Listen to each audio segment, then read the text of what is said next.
ফেনীর মাদকের আতুরগড় খ্যাত লালপোল ভেদেপল্লীতে অভিযান চালিয়েছে প্রশাসন। বৃহস্পতিবার ফেনী জেলা প্রশাসনের উদ্যোগে এই অভিযান পরিচালনা করেন ফেনীর উপজেলা নির্বাহী কর্মকর্তা নাসরিন সুলতানা কান্তা।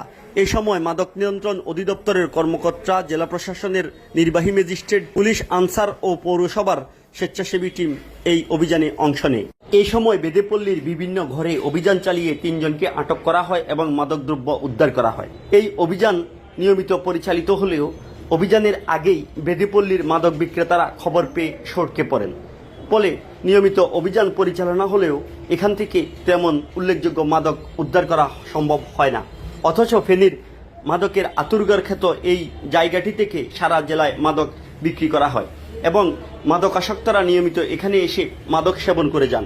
এলাকার বিভিন্ন মানুষের অভিযোগ, স্থানীয় রাজনৈতিক ব্যক্তিরা এই মাদকের ব্যবসা নিয়ন্ত্রণ করেন।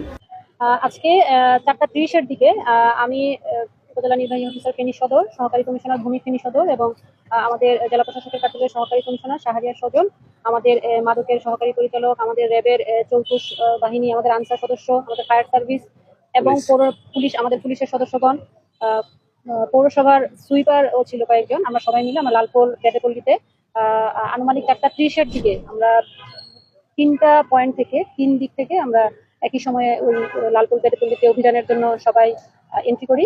তো আমরা পুরোটা সময় ধরে যে সদস্যগণ আমাদের ছিলেন ওনারা বিভিন্ন ঘর তল্লাশি করেছেন। আমরা সুইপারগুলোকে পার্শ্ববর্তী যে খাল এবং পুকুর রয়েছে সেখানে তারা দেখেছে। তো আপনারা দেখেছেন যে আমরা আনুমানিক 500 গ্রাম গাঁজা আমরা সেখান থেকে উদ্ধার করেছি।